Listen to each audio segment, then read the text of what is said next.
हमारे पास यहाँ एक असमिका यानी इनइक्वालिटी है। ऋणात्मक x गुणा कोष्ठक में 2x घटा 14 24 से बड़ा या उसके बराबर है।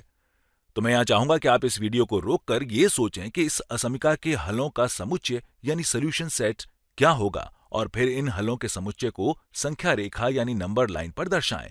तो मैं आशा करता हूं आपने इसे करने की कोशिश की होगी। तो चलिए अब इसे थोड़ा सरल कर लेते हैं। अब यहाँ बाईं तरफ हम इस ऋणात्मक x को इन दोनों से गुणा कर सकते हैं और ऐसा करने पर हमारे पास यहाँ ऋणात्मक 2x का वर्ग, ये ऋणात्मक गुणा ऋणात्मक धनात्मक बन जाएगा यानी जमा 14x 24 से बड़ा या उसके बराबर होगा। अब हम यहाँ दोनों पक्षों यानी साइड से 24 घटा देंगे ताकि हमारे पास यहाँ केवल 0 रह जाए और फिर हम बाएं पक्ष में गुणनखंडन करने के बारे में सोच सकते हैं।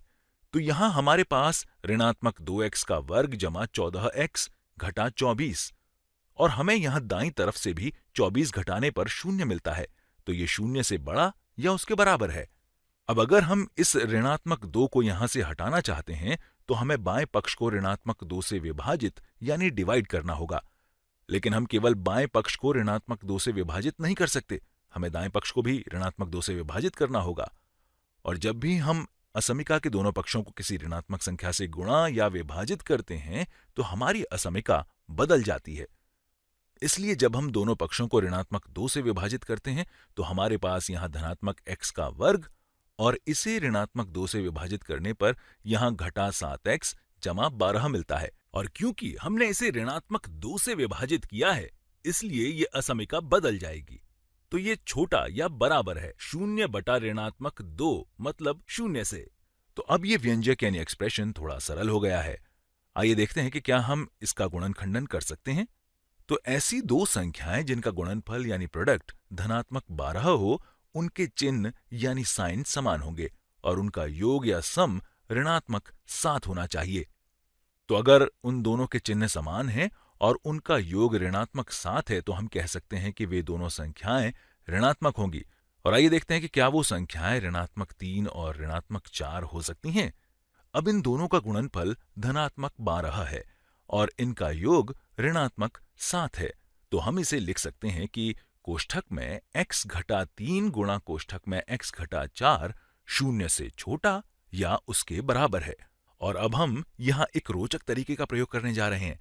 तो अगर किन्हीं दो चीजों का गुणनफल 0 से कम या उसके बराबर होता है तो उससे हमें क्या पता चलता है? इससे हमें यह पता चलता है कि या तो इनमें से कोई एक या दोनों 0 है या फिर इन दोनों के चिन्ह अलग हैं। और यहां हमें 0 से कम केवल तभी मिल सकता है जब ये धनात्मक हो और ये ऋणात्मक हो, या फिर ये ऋणात्मक हो और ये धनात्मक हो। वास्तव में हम कहना चाहते हैं कि इन दोनों के चिन्ह अलग होने चाहिए। तो चलिए इसे लिख लेते हैं। x घटा 3 0 से छोटा या उसके बराबर होगा और x घटा 4 0 से बड़ा या उसके बराबर होगा। ध्यान दीजिए, यहां ये एक धनेतर यानी नॉन पॉजिटिव संख्या है और ये एक ऋणेतर मतलब नॉन नेगेटिव संख्या है। या तो ये 0 के बराबर होंगे या फिर इन दोनों के चिन्ह अलग होंगे। तो ये हमारी पहली स्थिति है। अब दूसरी स्थिति में ये इसका विपरीत होगा, यानी ये x घटा 3 एक ऋणेतर संख्या है और 0 से बड़ी या उसके बराबर है, और ये x घटा 4 एक धनेतर संख्या है, यानी x घटा 4 0 से छोटा या उसके बराबर है। और यहां भी ये दोनों या तो 0 होंगे या फिर इन दोनों के चिन्ह अलग होंगे। यहां हम यही करना चाहते हैं। तो चलिए देखते हैं इन्हें सरल करने पर हमें क्या मिलता है। ये x घटा 3 0 से छोटा या उसके बराबर है। अब इसके दोनों पक्षों में 3 जोड़ने पर हमें x 3 से छोटा या उसके बराबर मिलता है, और ये x घटा 4 0 से बड़ा या उसके बराबर है। इसके दोनों पक्षों में 4 जोड़ने पर हमें x 4 से बड़ा या उसके बराबर मिलता है। तो x के वे कौन से मान हैं जो 3 से छोटे या 3 के बराबर हैं और 4 से बड़े या 4 के बराबर हैं? ध्यान दीजिए, अगर कोई संख्या 3 से छोटी या उसके बराबर है तो वो कभी भी 4 से बड़ी या उसके बराबर नहीं हो सकती, और अगर कोई संख्या 4 से बड़ी या उसके बराबर है तो वो 3 से छोटी या उसके बराबर नहीं हो सकती। इसलिए यहाँ x का ऐसा कोई मान नहीं है जो इस स्थिति को संतुष्ट करता हो। तो x के किसी भी मान के लिए ये ऋणात्मक और ये, या यूं कहिए कि ये धनेतर और ये ऋणेतर नहीं हो सकता। तो चलिए अब इस स्थिति को हल करते हैं। तो अगर हम इसके दोनों पक्षों में 3 जोड़ते हैं तो हमें x 3 से बड़ा या उसके बराबर मिलता है, और इसके दोनों पक्षों में 4 जोड़ने पर हमें x 4 से छोटा या उसके बराबर मिलता है। अब क्या ऐसा हो सकता है कि कोई संख्या 3 से बड़ी या उसके बराबर हो और 4 से छोटी या उसके बराबर हो? हाँ, ऐसा संभव है, जैसे कि 3 3 के बराबर है और 4 से छोटा है। इसी तरह 4 3 से बड़ा है और 4 के बराबर है, तो हम इनके बीच की सभी संख्याओं को ले सकते हैं।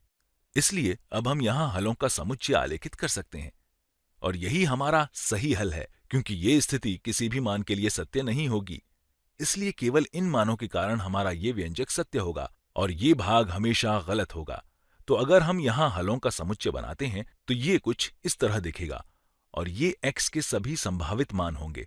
तो मान लेते हैं ये 0 है, ये 1 है, ये 2, 3 और ये 4 है, तो ये 3 और 4 हैं। अब हम जानते हैं कि x के मान को 3 से बड़ा या उसके बराबर होना चाहिए, लेकिन हम ये भी जानते हैं कि इसे 4 से छोटा या उसके बराबर होना चाहिए। इसलिए हम यहाँ 4 से आगे नहीं जा सकते, तो इसे 4 से छोटा या उसके भी बराबर होना चाहिए। इसलिए हम इसे हरे बिंदु से दर्शा देते हैं। तो इस परिसर के अंदर की कोई भी संख्या 3 और 4 सहित इस समीकरण को संतुष्ट करती है। और अगर आप इसे आलेख द्वारा देखना चाहते हैं तो ध्यान दीजिए, इस तरह के समीकरण या फिर इस तरह के समीकरण एक परवलय यानी पैराबोला होते हैं। लेकिन उसे हम इस हलों के समुच्चय में कैसे बदल सकते हैं? तो अगर हम इनमें से किसी एक की बात करते हैं, चलिए हम पहले इस रूप यानी फॉर्म की बात करते हैं, क्योंकि ये सब सोचने का ये केवल एक दूसरा तरीका है। यहाँ ऋणात्मक 2x का वर्ग जमा 14x घटा 24 0 से बड़ा या उसके बराबर है।